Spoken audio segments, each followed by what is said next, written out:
Godzilla और Kong the new empire release होने में अभी थोड़ा टाइम है, पर काइजू लवर्स के बीच 24/7 अगर किसी बात की चर्चा है तो वो है गॉडजिला, गॉडजिला और गॉडजिला।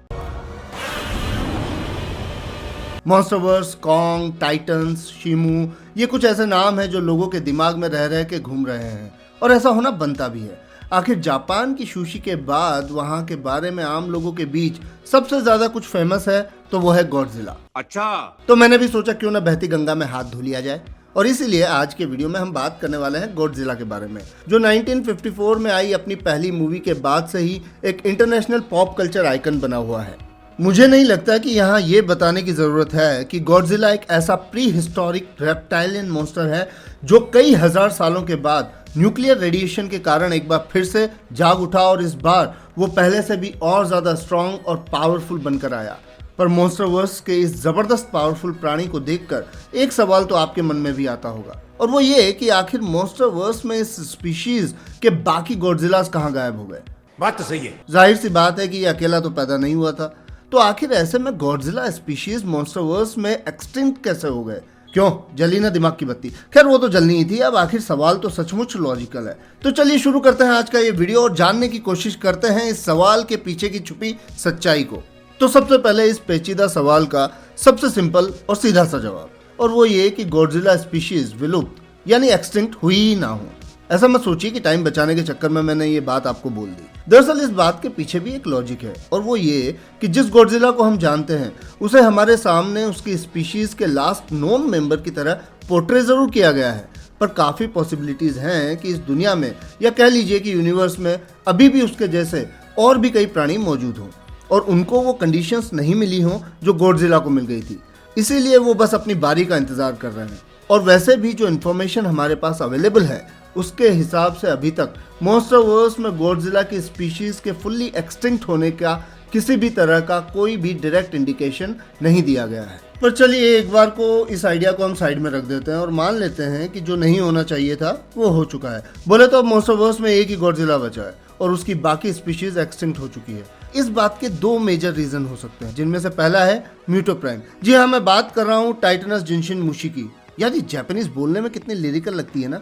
साला इस नाम की तो कोई गर्लफ्रेंड होनी चाहिए। क्यों, एक बार बोल के देखिए, टाइटनस जिनशिन मुशी। आय है सॉरी, पर खैर वापस पॉइंट पे आते हैं। हाँ, तो बात हो रही थी म्यूटोप्राइम की, या कह लीजिए अर्थक्वेक बीटल की, जिसकी लाइफ का फंडा ही रिप्रोडक्शन और स्ट्रेंथ गेन करने के लिए रेडिएशन कंज्यूम करना है। और ये बात बताने की ज़रूरत नहीं है कि एक नेचुरल प्रेडेटर होने के कारण इस स्पीशीज़ की गॉडजिला के साथ पुरानी राइवलरी रही है। तो हो सकता है कि गॉडजिला को ये दुश्मनी कुछ ज़्यादा ही भारी पड़ गई हो। और वैसे भी म्यूटोप्राइम ही एक ऐसी स्पीशीज़ है जो कई टाइटनस गोजिरास को मारने की हिम्मत रखती है। तो हो सकता है कि गॉडजिला की स्पीशीज़ का भी क्रियाक्रम उसी ने किया हो, और किसी कारण से हमारा ये गणित आपको समझ में नहीं आ रहा है तो धरती की सरफेस पर रेडिएशन का कम होना एक दूसरा कारण हो सकता है, जिसके कारण गॉडजिला की स्पीशीज को रेडिएशन के लिए प्लेनेट के कोर की तरफ जाना पड़ा हो।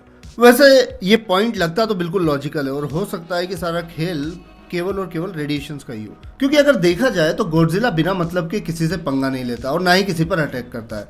और ऐसा मैं हवा में नहीं कह रहा हूँ, हम ये ऑलरेडी देख चुके हैं कि जब मिलिट्री ने उसे रोकने के लिए कंबाइंड असॉल्ट किया था तब भी उसने ना ही कोई रिएक्शन दिया था और ना ही उन पर पलटकर अटैक किया था। वो तब भी बस म्यूटोस को हंट करने में बिजी था। मैं ये नहीं कह रहा हूँ कि उसकी मॉरल वैल्यूज़ बहुत हाई हैं और इसलिए वो लोगों को नुकसान नहीं पहुँचाता, बल्कि शायद उसके लिए हम ह्यूमंस इतने छोटे और इनसिग्निफिकेंट हैं कि उसे कोई फ़र्क ही नहीं पड़ता। यानी चलाए जाओ गोली, सानू की फ़र्क पैंदा टाइप ऑफ एटीट्यूड। और इवन मुझे ये भी लगता है कि वो पर्पसली किसी भी तरह के डिस्ट्रक्शन में विश्वास भी नहीं करता। यहाँ तक कि आपको याद होगा कि जब उसने गोल्डन गेट ब्रिज को डिस्ट्रॉय किया था वो भी इंटेंशनल नहीं था। उसके गिल्स पर जो एक्सप्लोजिव से अटैक हुआ था उसके रिएक्शन में वो कांड उसने कर दिया था। और अगर देखें तो हम जानते हैं कि वो म्यूटोस को अपना नेचुरल एनिमी मानता है। उसके बाद भी उसने क्वीन म्यूटो को जिंदा छोड़ दिया था। और भी कई ऐसे एग्जाम्पल हैं जिसमें हम देखते हैं कि उसे ज़बरदस्ती पंगा लेने की आदत नहीं है। हाँ, अब कोई उंगली करे तो बात कुछ और है। इन शॉर्ट हम इस बात को लेकर तो श्योर हैं कि गॉडजिला की तरह ही और भी प्राणी डिफरेंट पॉइंट ऑफ टाइम में इस धरती पर मौजूद रहे हैं, जिनमें से उसके 2 मरे हुए रिलेटिव्स के बारे में तो हमें ऑलरेडी पता है, जिनमें से एक टाइटनस गोजिरा का स्केलेटन साइबेरिया में मिला था और दूसरा डेजन, जिसे लगभग 12-13 हजार साल पहले म्यूटो प्राइम ने इन्फेक्ट कर दिया था और भाई साहब फिलीपींस में मरे हुए मिले थे। अब अगर ये टोटल 3 ही थे तो अभी हम जिस गॉडजिला को जानते हैं वो शायद अपनी स्पीशीज का आखिरी जिंदा बचा हुआ बंदा है। तो भाई लोग, मैंने अपने ज्ञान का पूरा पिटारा आप लोगों के सामने खोल दिया है, पर आप लोगों को इस बारे में क्या लगता है मुझे नीचे कमेंट सेक्शन में ज़रूर बताइए। और हाँ, अगर काइजू या मॉन्स्टर वर्स के किसी और मॉन्स्टर के बारे में और भी कंटेंट देखने का मूड है तो बिना किसी देरी के वीडियो को लाइक और चैनल को सब्सक्राइब कर दीजिए। तो फिलहाल के लिए इतना ही, जल्दी आपसे मिलता हूँ अपनी नेक्स्ट ऐसे ही धमाकेदार वीडियो में। तब तक के लिए खुश रहें, मस्त रहें और तंदुरुस्त रहें।